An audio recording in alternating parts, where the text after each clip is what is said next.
नमस्कार दोस्तों।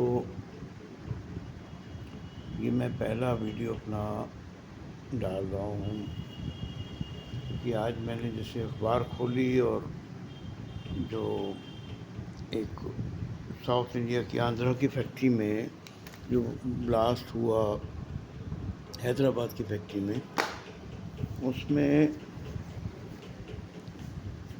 36 लोगों का बताया गया कि वो मर गए और कारण ये बताया गया कि लापरवाही थी और मेंटेनेंस नहीं थी, कुछ भी नहीं था, कोई वार्निंग जो है कोई सुनने वाला नहीं था। फायर डिपार्टमेंट वालों ने एनओसी नहीं दिया था उसको। लोगों की वार्निंग मैनेजमेंट को जा रही थी, कोई कोई देखने वाला नहीं था। मतलब ये हुआ कि आप अपनी मर्ज़ी से सब कुछ करते रहो, ना सरकार आएगी सामने, ना जो प्रशासन है वो आएगा, ना उसके अधिकारी आएंगे। आप पैसा चढ़ाए जाओ, अपना काम किए जाओ। जिस दिन बहुत बड़ी दुर्घटना हो जाए तब की तब देखी जाएगी, तब तक प्रॉफिट कमाओ। ये सब देख के बहुत दुख हो रहा है, क्योंकि ये लगभग हर जगह यही हो रहा है कि लोग पैसे के लिए लापरवाही कर रहे हैं। दूसरों की जान की कोई कीमत नहीं है। आप कहीं भी चले जाओ, इवन मंदिरों में चले जाओ, कहीं भी चले जाओ, भगदड़ मची हुई है। लोग एक दूसरे पे सवार होने के लिए बैठे हैं। ट्रेन में चले जाओ, कहीं भी चले जाओ। तो बहुत दुख की बात है कि हमारे हिंदुस्तान के लोग जो हैं, ज़्यादातर में ये हो गया है कि सब अब डंडे के यार हो गए हैं। और डंडे के यार हैं इसलिए ये लोग जब विदेशों में जाते हैं, वहाँ काम करते हैं, तो बिल्कुल सीधे लकीर की तरह वहाँ ज़िंदगी जीते हैं, खुश होते हैं, क्योंकि वहाँ कानून का डंडा बहुत ज़ोरदार है, वो बर्दाश्त भी नहीं कर सकते। हमारे यहाँ सरकार हो, कुछ भी आप बोल दें, वो दिखता है कि भी क्या काम हो रहे हैं, आगे पीछे क्या हो रहा है। कहने को हम राम राज्य की ओर बढ़ रहे हैं, पर जो दिख रहा है, जो हो रहा है, तो राम राज्य तो नहीं, पर धर्म युद्ध होने वाला है जिस तरीके से हो रहा है। और वो लोगों में ही आएगा। ये अंदर अंदर जो आग सुलग रही है, ये बहुत बड़ा विस्फोट हो जाएगा। और ये विस्फोट जो होगा अल्टीमेटली वो उनके ऊपर फूटेगा जो बेईमानियाँ कर रहे हैं, गलत काम कर रहे हैं। वो चाहे शरीफ बन के, चाहे उपदेशक बन के, चाहे आंखें बंद करके काम चला रहे हैं, पर वो ज़्यादा नहीं चलेगा। अब ये लोगों को सोचना चाहिए कि अपने अपने कर्तव्यों का कैसे पालन करें। सरकार कब तक जो है, या प्रधानमंत्री हो, कोई भी हो, कब तक आपको हर चीज़ की गारंटी दें? जब लोग नहीं सुधरें तो क्या करें?